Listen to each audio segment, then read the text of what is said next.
بھائی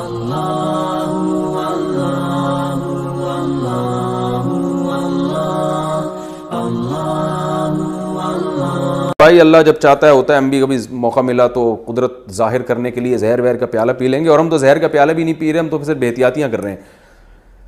تو یاد رکھیں علماء نے یہ بیان کیا ہے کہ اس قسم کے جو واقعات ہیں زہر کا پیالہ پینے کے یا کوئی اس طرح کے جو کرامتیں ہوتی ہیں, کڑائی میں ہاتھ ڈال دیا, یہ ایسے مواقع ہوتے ہیں کہ ایسے موقع پر اللہ کی طرف سے الہام ہوتا ہے.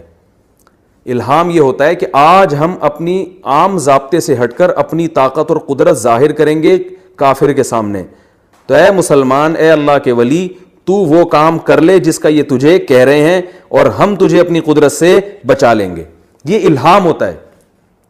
تو جب کسی ولی کے دل میں یہ الہام ہو, اور اتنا مضبوط الہام ہو کہ اس کو اللہ کی طرف سے پھر یہ اطمینان بھی مل جاتا ہے کہ یہ اللہ کی طرف سے الہام ہے, یہ شیطانی تصرف نہیں ہے, پھر وہ ایسے کام کر لیتے ہیں جس کے نتیجے میں, اب جیسے یہ خالد بن ولید رضی اللہ تعالیٰ عنہ کا زہر پینے کا واقعہ, مجھے اس کی سند کی پوری تحقیق نہیں ہے, لیکن اگر یہ واقعہ بالفرض ثابت نہ بھی ہو تو ایسے اور واقعات تاریخ میں بہت ثابت ہیں کہ تبلیغ جماعت میں ایک ایسا واقعہ ہوا تھا کہ کڑائی میں ہاتھ ڈال دیا انہوں نے, ایک جماعت گئی بھی تھی اور واقعی جب ہاتھ باہر نکالا تو بالکل ٹھیک تھا. ایسی کرامتیں ہوتی ہیں اہل اللہ کے ساتھ, لیکن علماء یہ کہتے ہیں کہ یہ کرامت کا ظہور اس وقت جائز ہے, یعنی ایسا کام کرنا اس وقت جائز ہے جب اللہ کی طرف سے ولی کے دل میں الہام ہو, اور الہام اتنا مضبوط ہو کہ وسوسہ نہ ہو وہ, اور وہ الہام جب اس کے علامت یہ ہوتی ہے کہ اللہ ہی کی طرف سے اطمینان دلا دیا جاتا ہے کہ یہ من جانب اللہ ہے, اس میں شک و شبہ نہ کرنا. اس کی مثال ایسے ہے جیسے موسیٰ علیہ السلام کی جو والدہ تھیں وہ پیغمبر نہیں تھیں, تو جب بچے کے بارے میں ڈر ہوا کہ فرعون اس کو آ کے قتل کر دے گا, موسیٰ علیہ السلام کو آ کے قتل کر دے گا, تو اللہ قرآن مجید میں فرماتے ہیں وَأَوْحَيْنَا إِلَىٰ أُمِّ مُوسَىٰ أَنْ أَرْضِعِيهِ, ہم نے موسیٰ کی ماں کو کہا کہ اے ماں, اے موسیٰ کی ماں, تو اس کو دودھ پلا. اب دیکھو یہ جو اللہ موسیٰ علیہ السلام کی ماں سے باتیں کر رہا ہے, یہ وہی وہ والی وہی تھوڑی ہے جو پیغمبروں پر آتی ہے, وہ تو صرف پیغمبروں پر آتی ہے. یہ اصل میں الہام ہے جسے وحی سے تعبیر کیا جا رہا ہے, جو پیغمبر کے علاوہ پر بھی ہو سکتی ہے. تو موسیٰ علیہ السلام کی والدہ اللہ کی نیک ولی تھیں. اللہ کہتے ہیں ہم نے موسیٰ کی ماں کو الہام کیا, ہم نے ان کو بتا دیا کہ ارضعیہ, اس کو دودھ پلا, فَإِذَا خِفْتِ عَلَيْهِ, جب تمہیں ڈر ہو, فَأَلْقِيهِ فِي الْيَمِّ وَلَا تَخَافِي وَلَا تَحْزَنِي, اس کو دریا کی موجوں کے حوالے کر دینا اور غم نہ کرنا. اب آپ بتائیں, اپنے بچے کو دریا میں پھینک دینا یہ جائز ہے کیا؟ یہ تو فرعون آتا تو خود قتل کرتا نا, فرعون کے فوجی آتے, اس میں قتل کی نسبت کس کی طرف ہوتی؟ فرعونیوں کی طرف نسبت ہوتی. ساری دنیا کہتی فرعونی نے مارا, ماں نے نہیں مارا, لیکن بچے کو جب دریا میں پھینک دیں گے پھر تو موت یقینی ہے اس کی, بہت کم امکان ہے بچنے کا. پھر نسبت کس کی طرف ہوگی؟ اگر بچہ مر جاتا نسبت کس کی طرف ہوتی؟ ماں کی طرف. لیکن ماں کیا کر رہی ہے, وہ بچے کو صندوق میں بند کر کے, جہاں ہوا کا بھی خطرہ ہے کہ پتہ نہیں ہوا بچے کو پہنچے گی نہیں پہنچے گی, اور صندوق کے حوالے کیا, دریا کی موجوں کے حوالے کیا جا رہا ہے, دریا کی موجوں کے حوالے کیا جا رہا ہے. تو اس میں تو اگر بچہ ہلاک ہو جاتا تو نسبت ماں کی طرف ہوتی نا, ماں گناہگار ہوتی, لیکن نہیں ہوتی گناہگار. کیوں نہیں ہوتی؟ کہ وہ جو کچھ کر رہی ہیں اللہ کے حکم پر کر رہی ہیں. اور اللہ موسیٰ علیہ السلام کی ماں کو آرڈر کیسے دے رہا ہے؟ فرشتے کے ذریعے نہیں, کسی اور ذریعے سے نہیں, اللہ ڈائریکٹ ان کے دل پہ القاء کر رہے ہیں. تو اس سے صاف پتہ چلتا ہے کہ ولی اللہ کو بعض دفعہ ایسا الہام ہوتا ہے جو اللہ کی طرف سے ہوتا ہے, اور اس میں اس ولی کو یقین ہو جاتا ہے کہ یہ خالصتاً اللہ کی طرف سے ہے, اور اس بیس پر کوئی وہ ایسا کام کر سکتا ہے جو عادت کے خلاف ہو, اس میں بظاہر ہلاکت ہو. شریعت تبدیل نہیں کر سکتا. پتہ چل رہا ہے کل سے لوگوں کے الہام شروع ہو گئے کہ مجھے اللہ کی طرف سے الہام ہوا ہے کہ 5 نمازوں کے بجائے 4 ہو گئی ہیں, یا اللہ کی طرف سے الہام ہوا ہے کہ داڑھی کاٹ لو. تو یہ الہام شیطان کی طرف سے ہوگا, اللہ کی طرف سے نہیں ہو سکتا, اور اس کی کوئی شرعی حیثیت نہیں ہے, کیونکہ شریعت میں جو حلال و حرام کے مسائل ہیں وہ بہرحال قرآن و سنتی سے پوچھے جائیں گے, وہ کسی الہام سے نہیں پوچھے جا سکتے, ان کا تعلق الہاموں سے نہیں ہے. الہام سے شرعی مسائل کا یاد رکھیں, شرعی مسائل کا استنباط نہیں ہو سکتا.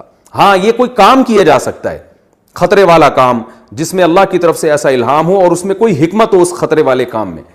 تو اب دیکھیں موسیٰ علیہ السلام کی والدہ اسی بیس پر اپنے بچے کو دریا کی موجوں کے حوالے کر رہی ہیں. تو اگر آپ کہتے ہیں کہ غیر اللہ پر، اللہ کے علاوہ پر الہام نہیں ہوتا، تو اس آیت کی نفی ہو رہی ہے. اور اگر آپ یہ کہتے ہیں الہام تو ہوتا ہے مگر وہ یقینی نہیں ہوتا، تو ایک غیر یقینی چیز کی بیس پر موسیٰ کی والدہ، حضرت موسیٰ کی والدہ اگر اپنے بچے کو دریا کی موجوں کے حوالے کر رہی ہیں تو پھر گنہگار ہونا چاہیے ان کو، حالانکہ گنہگار نہیں ہے. تو پتہ چلا یہ الہام یقینی تھا. اور اس سے بھی مضبوط دلیل میرے دعوے کی یہ ہے کہ اللہ نے اسی الہام میں یہ بھی کہا کہ اے موسیٰ کی ماں تو اس بچے کو دریا کے حوالے کر دے، انا رادوہ الیکی، ہم اسے تیری گود میں لوٹا دیں گے، بہت جلد لوٹا دیں گے. تو اللہ فرماتے ہیں کہ اب یہ الہام ہوا ہے. اللہ تعالیٰ فرماتے ہیں کہ موسیٰ کی ماں پریشان تھی، لیکن ادھر اللہ نے جب وہ فرعون نے اس بچے کو اٹھایا ہے، حرمنا علیہ المراضع من قبل، تو اللہ نے ہر عورت کا دودھ حرام کر دیا. بالآخر حضرت موسیٰ کی ماں کو بلایا گیا، کسی نے بتایا کہ ایک عورت ہے وہ دودھ پلائے گی تو اس کا دودھ پی لے گا یہ. تو جب حضرت موسیٰ کی ماں آئی، بچے نے فوراً دودھ پینا شروع کیا، تو فرعونیوں نے بچے کو حضرت موسیٰ کی ماں کے حوالے کر دیا کہ جب تک یہ تھوڑا سمجھدار نہیں ہو جاتا تو آپ اسے دودھ پلاتی رہیں.